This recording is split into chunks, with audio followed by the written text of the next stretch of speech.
Hello everybody, welcome back to the workshop. So in this video I'm going to be showing you how to take and make a Christmas wreath hanger. Now this is going to be a Nordic style. I don't really know if it's a Nordic or not. It kind of just looks really cool. It's a way of spicing up what is otherwise a fairly simple item to make, which is just a giant flat hook, realistically. This video, before we move on and get into the measurements, this video is in conjunction with a ebook that we are selling titled Guide to 10 Hand-Forged Christmas Gifts. So this is one of 10 different videos that we have on that. There'll be a playlist linked in the description and one right here. Also, if you have interest in purchasing that ebook that has all the material breakdowns, sizes, the amount of cost, that it costs to make this, approximate time, and things of that nature, and all the good SEO stuff, you can find that in that ebook at our website, blacksmithpdfs.com, and I highly encourage you to go check that out. It's a great way of supporting the channel and what we do here at Chrysler Ironworks. So, without further ado, let's get into this.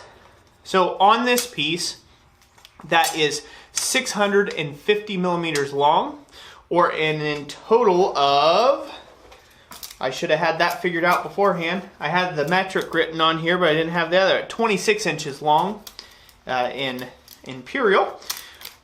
We have this marked out as follows. From one end, we have it marked 8 inches or 200 millimeter. From the other end, we come in 1 inch or 25 millimeter, marked it. We came in 2 inches or 50 millimeters and marked it, and then that leaves us a strip in the center between the 2 points of 15 inches or 375 millimeters.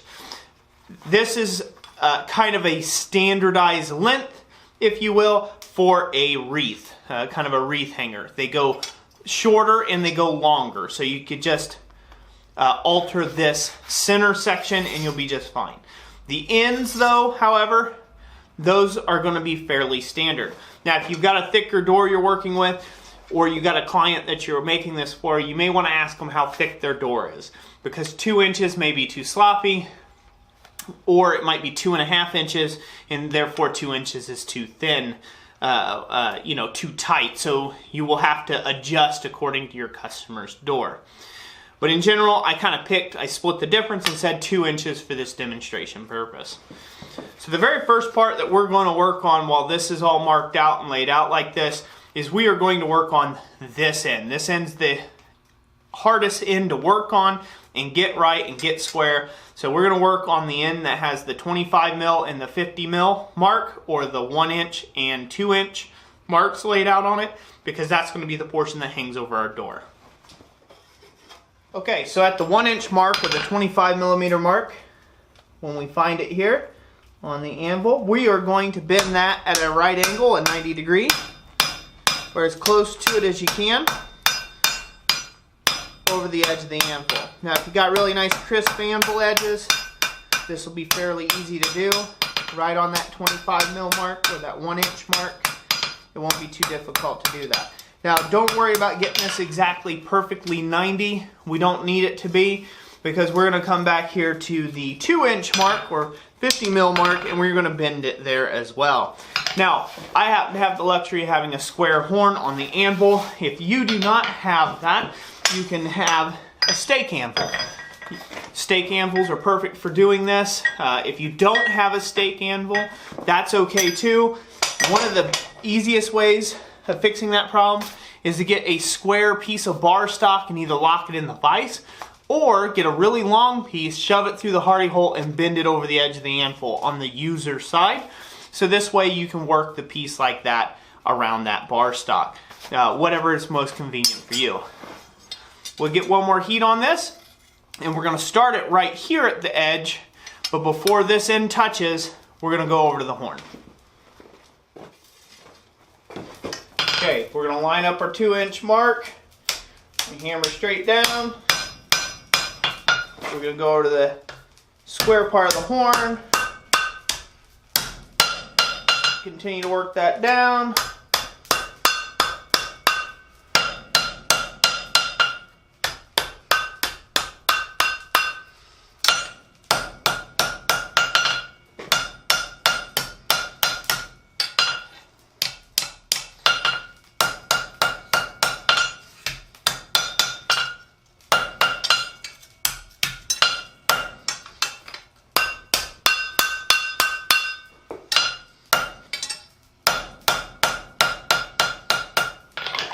And there we have it.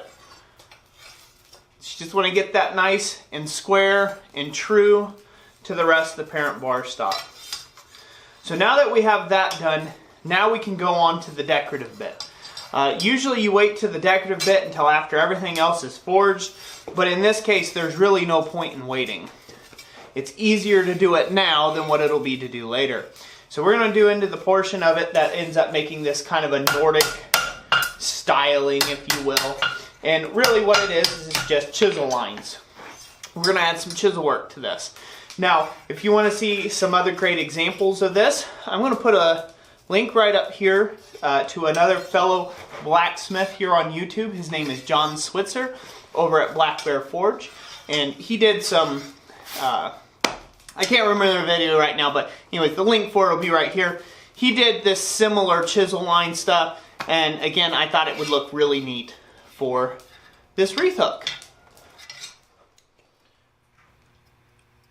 Okay, now after heating the piece just for a little bit in the fire, just enough to kind of give it some black scale on it, we are adding our chisel line. So this is just a cold chisel, and what we're doing with this cold chisel is we're creating some crosshatch marks.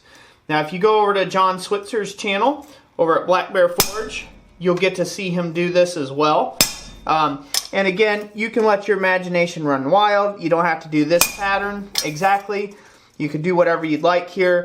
You could only do it for a portion of it and then change it up and do something different a little further down the line. Whatever you'd like to do there. The main important portion to adding all these little hash marks in here, and as you can see, I'm doing it mostly cold. This is fairly hot. The main important thing is to try to keep your chisel angle the same. Now, if you have a chisel that spans the entire piece width-wise, you can end up creating a very nice hash mark going all the way down the piece just by turning the chisel at a 45-degree angle and making the two ends like turn like that to where they connect on both sides. And that way you can get one thump and down it goes. If you get a line kind of misstruck, a little crooked like this did there, you can work on it a little bit with the chisel and blend that in. We're going to come back and add some more decoration here in a little bit. And you can also grind out a few little missed blows on occasion. You got to be careful with it though, because trying to do too much fixing, you might end up actually ruining it in the long run. So just be careful with that. So you want to try to make all your blows as accurate as you can. And as straight as you can. Make sure it's following the same groove. You go across and you want to make sure that they are all approximately the same depth. All the way across. This will allow the lines to all look consistent. Now as you're working this front side, it's going to want to bend on you. That's okay for right now, but you will have to straighten that back out. So you just come along and just continue this process up. So I'm going to clip out here. You guys have watched enough of this to understand this. Understand this portion of it. I will get the rest of this done and get right back with you. Okay, so now that you have all the line work done, now you can come back in and add as many dots as you like. Now you can use a flat bottom punch, you can use a center punch like I'm doing here. I chose a center punch. Originally I was going to do a flat bottom punch, but I decided there wasn't enough clear space to do the flat bottom punch, round punch. So I decided to take and do a center punch instead. Now these could be square center punch marks, they could be round. You can make them star shaped, you can get a star shaped punch, you can do whatever you want to add here. Again, sky's the limit. Just let your mind run and have fun. Now, one thing I will say about a reoccurring pattern is sometimes it's nice to break it up a little bit. So what I mean by that is on my design here, I'm going to have, I did all these dots. So I did dot, dot, dot, dot, dot, dot, dot. Like I filled all the empty triangles with dots, but then for the length here, I just did a dot straight down the center, and hopefully you all can see that just fine. So I did dots just straight down the center to leave some open air space on this. And then I went down and then I finished or headered it all off with, again, more dots, the same like what was up here. Now, to some folks that may look a little incomplete. To me, it looks like banding. So it kind of gives a little bit of a transition point between the top portion of the door, the middle shank of the hook, and then just before it goes to the wreath hanger portion itself. So now that we've done that and we've taken it all the way up to our 8-inch mark or our 200 mil mark from this other end, now we're going to flip this over and we are going to do it on the back side of this one. So we'll do this on the back side of this one, but we have to wait to do that until we do our little fishtail scroll on the end here. We need to fishtail this out so the way that is forged and done. Then we can come back and from the 8-inch mark on, we will continue that pattern around here. The reason for that being is this is going to become our hook. Let me zoom you all out a little bit more. Here, a little, there. Okay. The reason for that being is this portion here is going to actually get bent up to become our hook, and we want this pattern to show not on the inside, and we don't want a smooth hook to come around the side of the wreath, so we want that decoration to flow up the other side of the wreath. Now there's no point, you can if you want to, you continue this pattern all the way out, but there's really no point. Again, this is going to be the inside of the hook where it'll never be seen by anybody but you once you hang your wreath. So I'll go ahead and get this heated up and we will work on the fishtail portion now. I'll do that in this next clip and then I'll go back to putting those little chase parts on the back pit.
Okay, so what you saw me do there, I'm just spreading this with the cross of the peen here, and then I worked up about 3 inches, 3.5 inches or so up the stock, and was spreading the material ever so slightly. We want a nice smooth transition to that fishtail. We don't want it to be a really short, abrupt curve. That'll look a little nicer when we're done. So now we're ready to go ahead and flip this over and work on our chisel lines and our punch marks again going forward. I'm going to go ahead and heat this whole thing up slightly to get this rusty spot here in the middle gone, and then I'll be right back.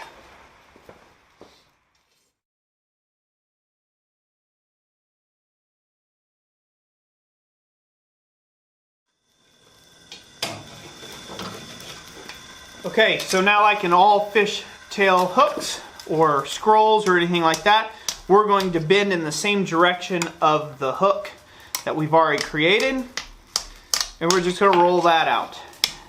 I'm going to try to roll it up a little bit tighter here at the end.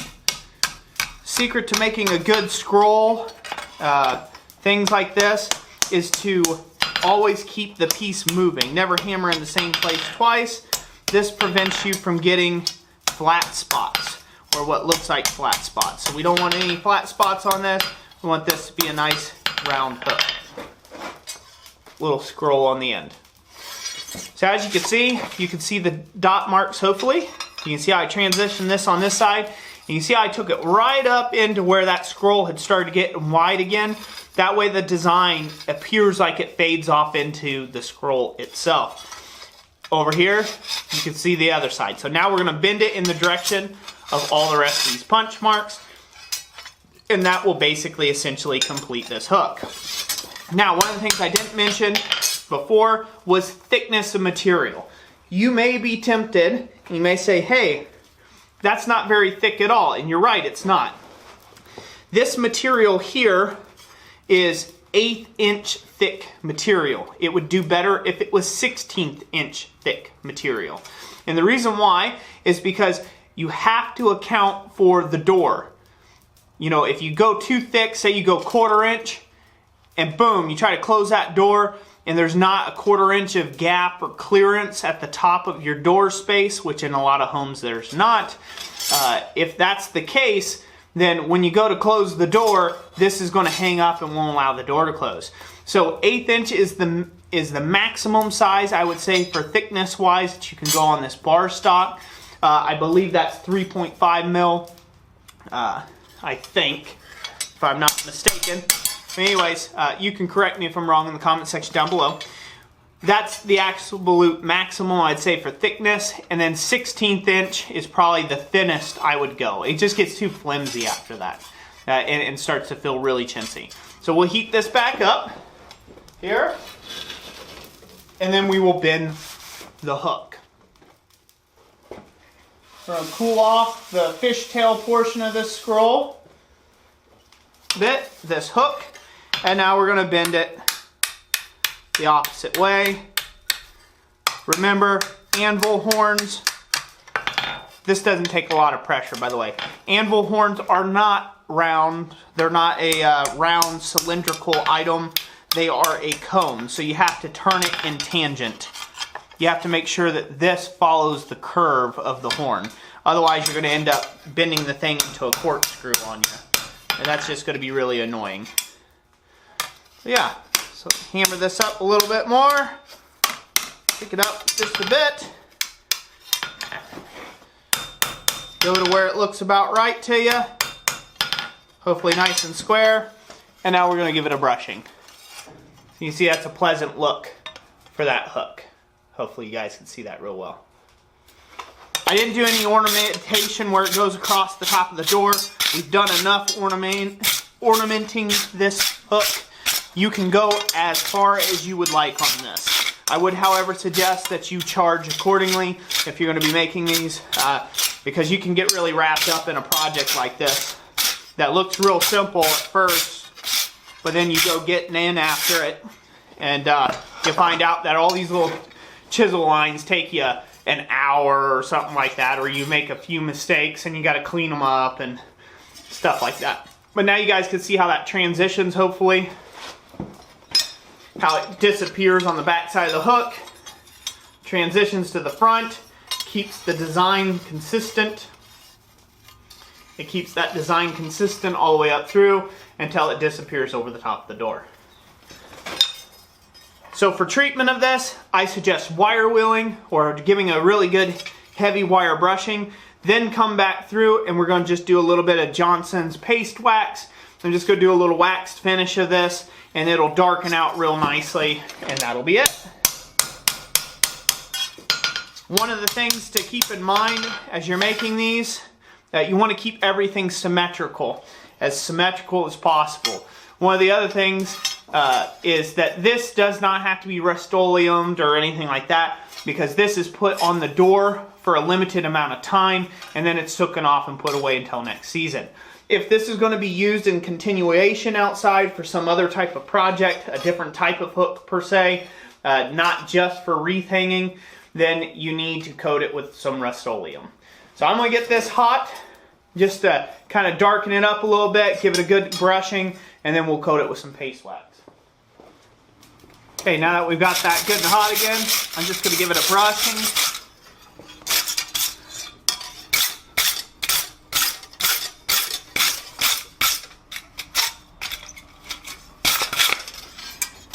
Again, this is just to even out the surface finish. Be careful not to brush too vigorously, because that can lead to basically messing something up where you gotta like go back over it again and re-straighten it out. And now we're just going to use this. And by the way, this isn't Johnson's paste wax. This is actually a Minwax finish. So forgive me on that one. We're just going to rub that on while this is hot still. Again, it'll give it kind of a nice dark even tone. and we'll let that cool down just a bit, and I'll put a little more on this thing. I need to get this a little hot, get a little more wax on here. It's used about all the wax that it had. There you go. So let me grab a little more wax here. This is the wax I'm using. It's made by Minwax, not a sponsor of the channel. It's paste finishing wax, protects, polishes, furniture trim, paneling, natural coloring. None of that matters. Basically, it's just a wax. It's a form of rub-on or wipe-off wax type deal.